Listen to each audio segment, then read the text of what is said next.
Hello, and welcome to another episode of Unboxing with Paul.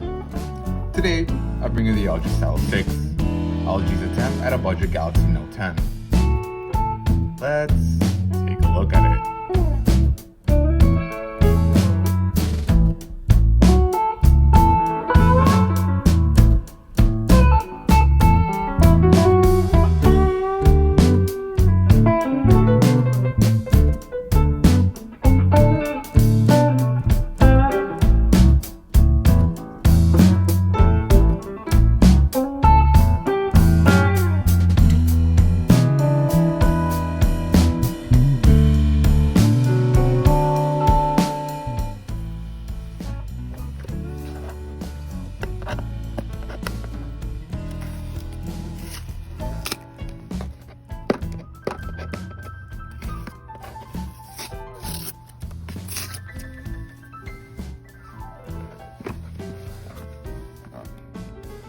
So we are definitely seeing a shift in regards to packaging from manufacturers in order to convey high quality. Unfortunately, we're all superficial and you only get one first impression. This box nails it.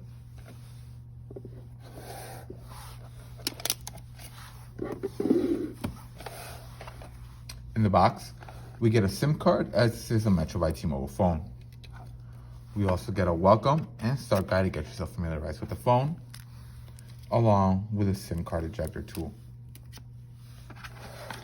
We also get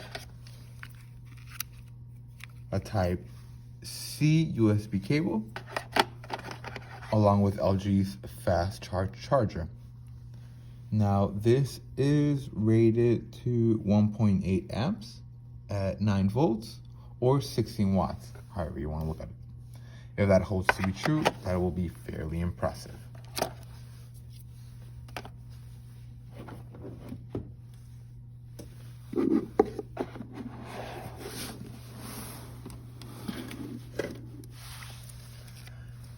As far as looks goes,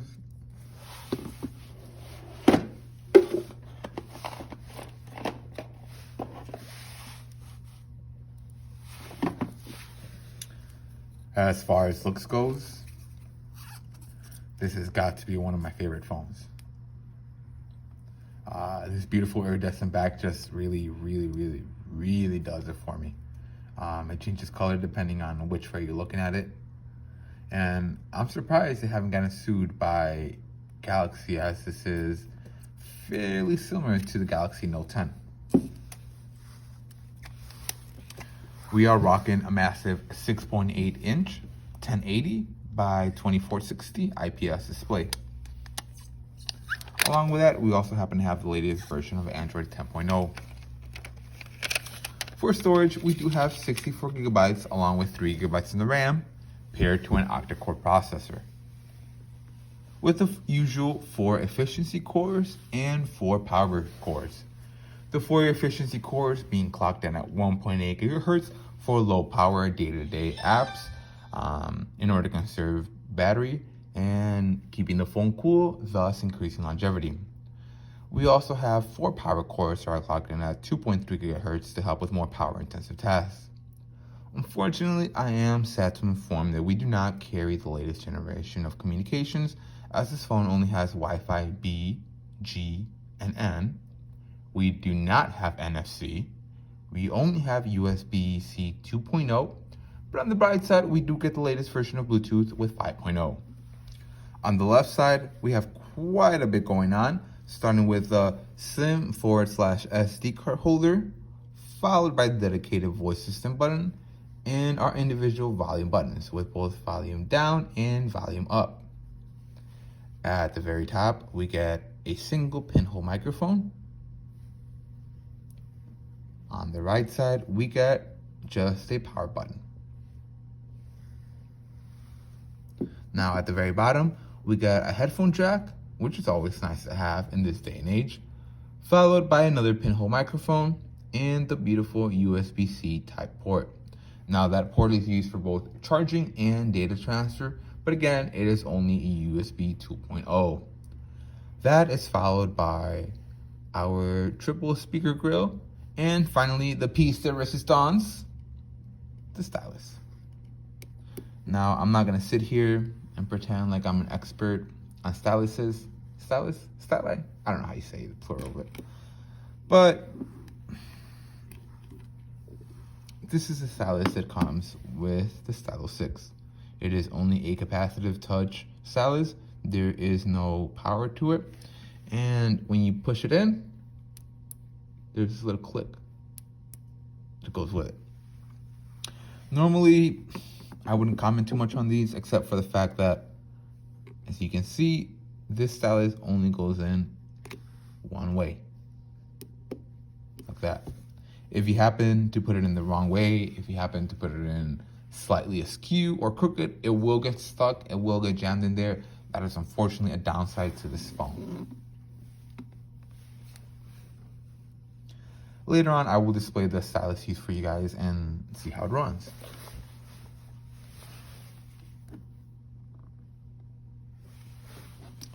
On the rear of the phone, again, we get that gorgeous iridescent back that, again, changes color whichever way you're looking at it.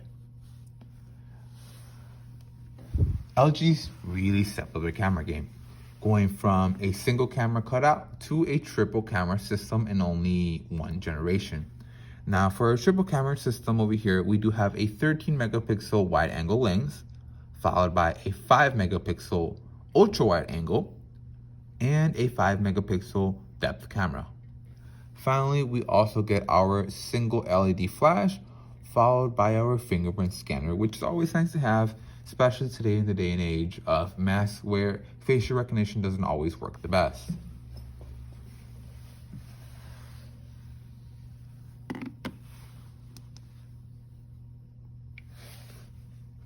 Just like other LG phones, this one does give you the chance to choose between that cutout notch display to have the teardrop camera in the middle, or to just have that plain black bar all across the top.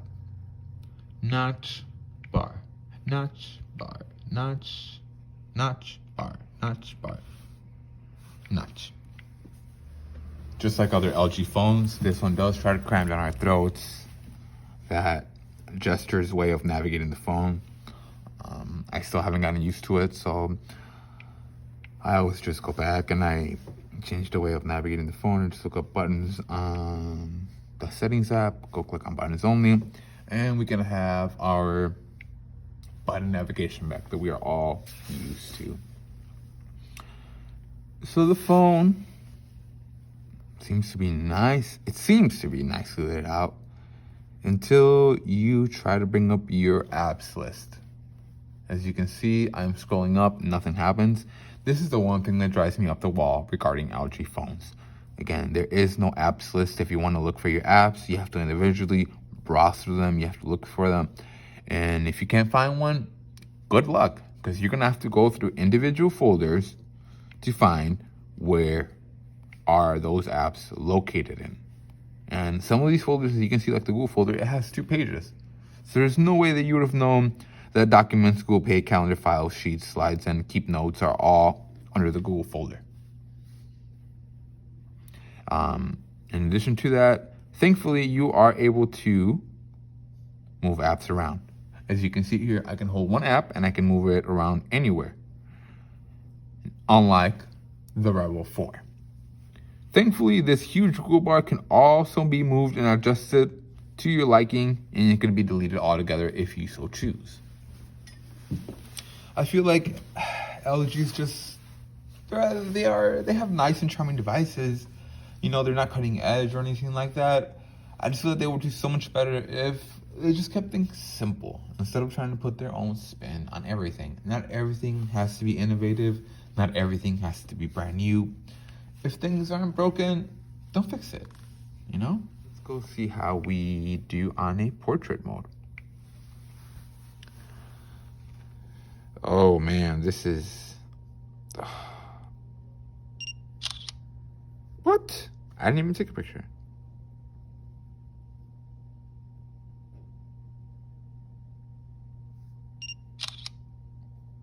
Oh no, no, no, no, no, no, no, no. So apparently all you do is click on screen and it takes a picture. Let's get out of the portrait mode. That's not my favorite. at all.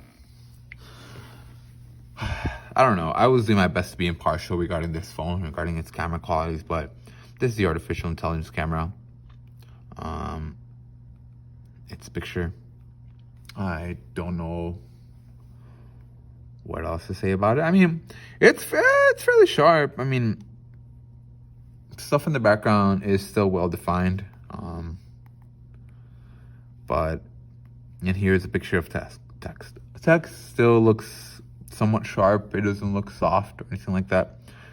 And here's a portrait mode. Here's our subject.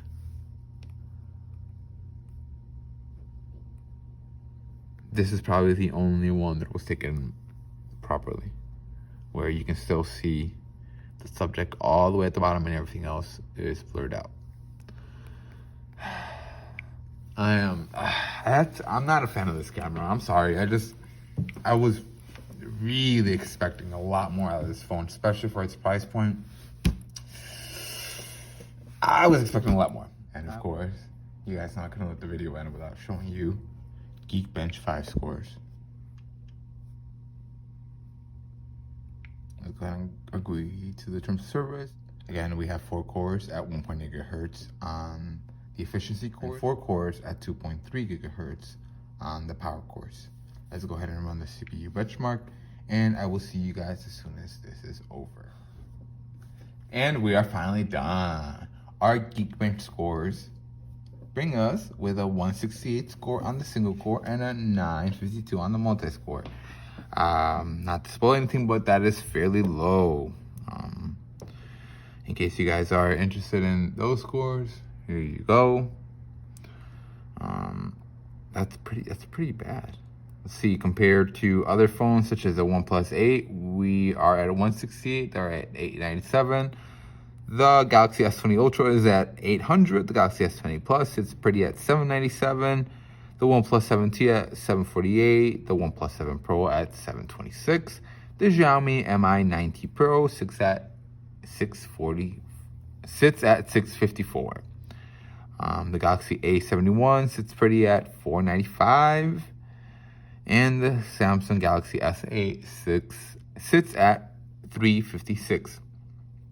So we are far behind even a 3 and 4 year old phone. That is terrible. I realize that it's a flagship phone, however, not very convincing and not very good for this phone. And again, on the multi-core, we are sitting at 952 compared to the OnePlus 8 sitting at 3272, about 3 times our score. The Galaxy S20 Ultra sits at 2687, and let's scroll all the way down to the Galaxy S8, which sits at 1426. Yeah, we're a little behind other phones. And that is, I was going to say that is it for this phone, but no, that is not it for this phone. Let's go ahead and find out how our stylus works. So once we pop it out, we immediately see that the user interface brings us to a new memo, a gift capture, draw chat, swift text, or screen memo. Let's go ahead and do draw chat. That seems the most, okay, that is not what I wanted. Never mind. So we see that even though we clicked away from that, we still have a little pen thing up here that we can click on. Let's go ahead and click on swift text. Okay, that is not either. Let's go ahead and click on new memo, which brings us to, okay, let's go ahead and agree. Okay. Oh, let's go ahead and do that. So let's go and see how that works.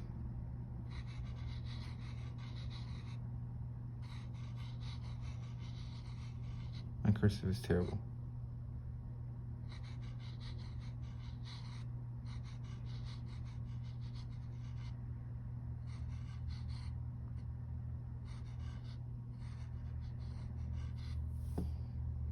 I do like that sound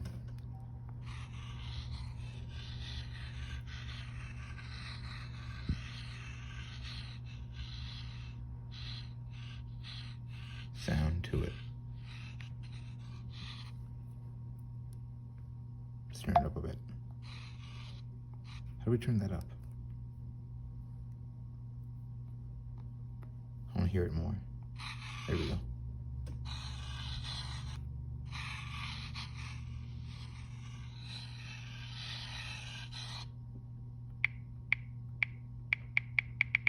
Very ASMR-y. So I mean, this is definitely fun. I can't say that I see myself using this at all. Maybe if I were to give, if I were given more time with this, perhaps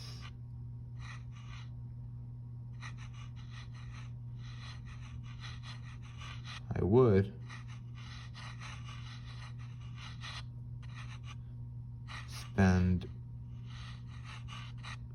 a bit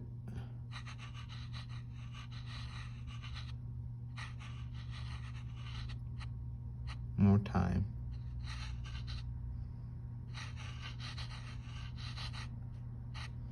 Yeah, if I spent more time on this, I could definitely see myself getting addicted to it. I now see the huge appeal of the pen.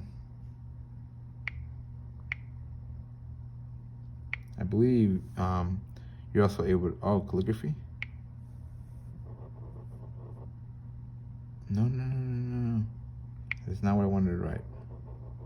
I mean, it is, but what is that font style?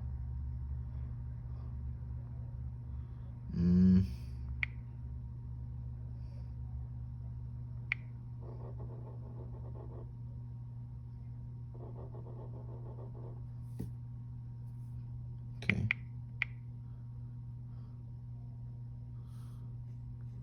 Okay, so I guess that's for normal text typing. Get out of that. Favorite pens. Oh.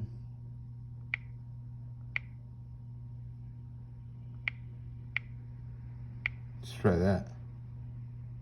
Save.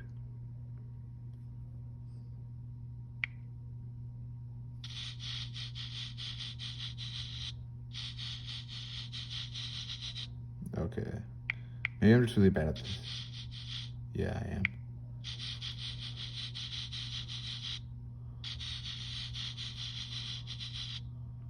Yeah, I'm bad. That was supposed to be like, I don't know what that was. I'm really bad at this.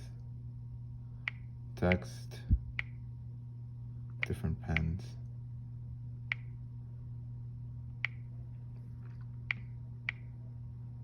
Is that the calligraphy one? Yeah, that is. No, I didn't want to say that, but okay. So again, this pen feels okay. I'm not, like I said, I'm not super familiar with pens. I can't go ahead and say, yeah, like this is a high quality pen, or no, this is a cheap pen. But more than likely, yeah, this is probably a cheap pen. I mean, it's fun.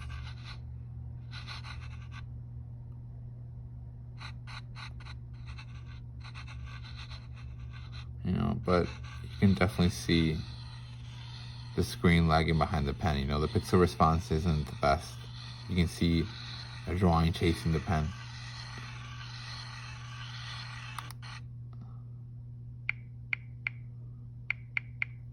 What else can we do with this? I think that's about it. You can't really do too much on this.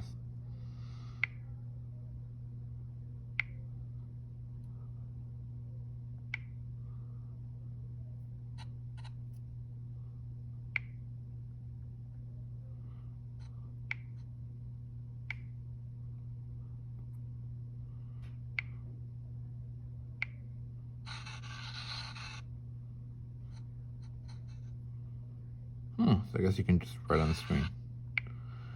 I'm gonna guess that is more useful when you're like, let's say, looking stuff up.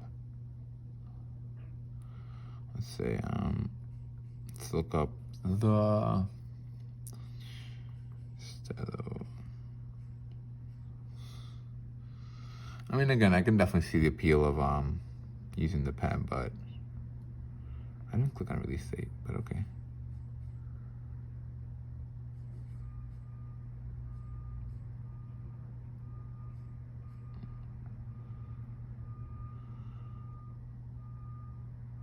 Let's go to our favorite website, GSM Marina. And yeah, I would imagine this is more useful when you're, what is it, screen memo, when you're on, yeah, let's go ahead and clear all. And then, like I said, this would probably be more useful when you're out here and you're trying to underline things such as, for example, the main camera is a 13 megapixel wide angle camera, followed by a 5 and another 5, you know, or that's Bluetooth 5.0, Wi-Fi, blah, blah, blah. Yeah, this is nice for underlining on the screen. If I can find a different color. Yeah, that's probably a little bit nicer. USB-C 3.0, you know, so it's nice for that. I don't know if you can, what you can do with this. Can you save that? Can we do that? Oh no, you can move that around. Okay, so, and then afterwards you can, I don't know, quick move it. Okay, well, never mind. That wasn't very useful at all. Disregard, I thought we were onto something here. Just transforms scribbles on the screen. But anyway, I mean, I guess the pen function is nice. It does feel, it feels fairly light. It feels like I can snap this literally like that if I really, really tried to. It's fine. That's about it. I wouldn't say it's really useful. I'd say just leave it in there. Or if anything, avoid this phone altogether.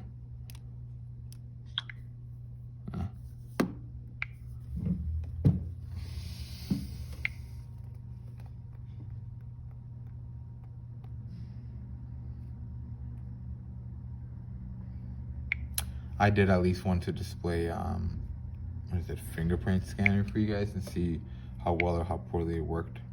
Let's go ahead and put in our very highly secure pin.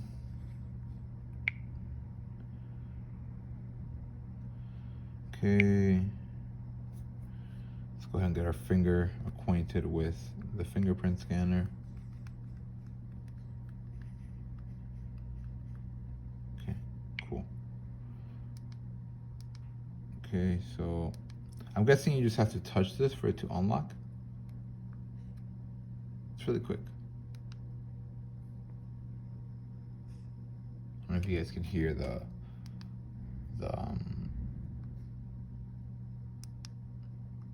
vibration of it when it unlocks. So it unlocks really quickly. It's just that I think the phone takes a little bit to actually get to it. Lock it. I guess I have to struggle a little bit. Let's go try it again. Lock it. It's okay. It's quick enough. It's not the quickest, but it's quick enough. Again, thank you for watching. If there's anything else you'd like to see, some other phones you'd like to see covered, go ahead and let me know down in the comments. As always, thanks for watching.